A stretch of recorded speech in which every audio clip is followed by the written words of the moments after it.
love. The most beautiful thing in the world that you and I look for is love. I mean, you've heard the joke, haven't you? What do you get when you hear a country music song playing backwards?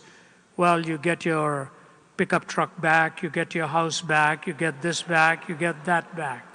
All of country music is on love and it's on romance. My wife and I have been married for 47 years. Yeah.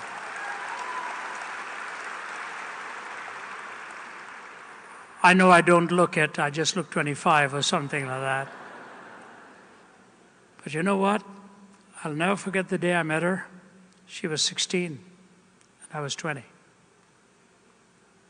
I just come from India, she was from Canada.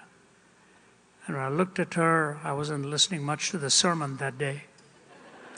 I was looking at her across, and I thought, that's the one I want to meet. And strangely enough, she thought the same thing.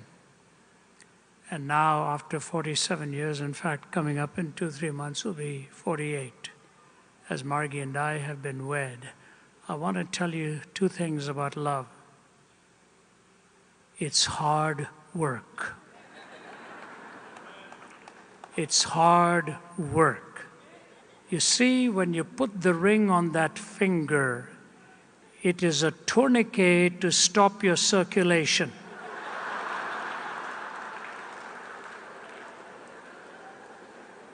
When you say yes to her, you're really saying no to everyone else. Do you realize it's the greatest compliment you pay a human being when you take them at their word when they say, I do? Do you realize that? Young people, let me tell you something. G.K. Chesterton put it this way: free love is a black and white contradiction in 2 words. Love was never intended to be free.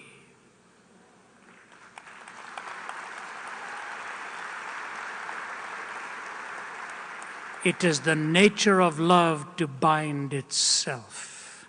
It is the nature of love to bind itself. And the consummate expression is the most sacred expression of all, physically, which actually represents the spiritual consummation of 2 people saying, I do. C.S. Lewis says there are 4 kinds of love. Agape love, the love of God. Storge love, parental love, which is protection. Phileo, which is brotherly love or friendship love. Eros, which is romantic love. Agape, storge, phileo, eros.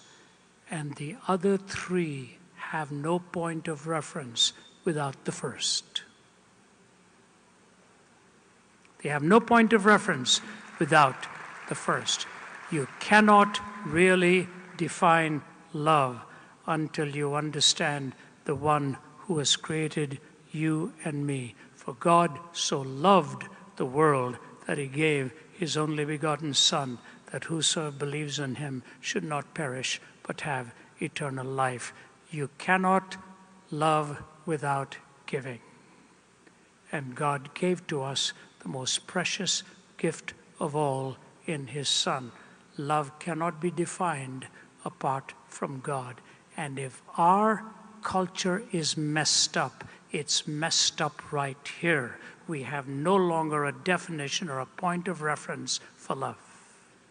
You love your car, you love your house, you love your dog, you love blue, you love Italian food, you love Indian food, you love your wife. Same word. Not so for the Greeks. They had agape, storge, phileo, eros, and the last 3 hung on the peg of the first.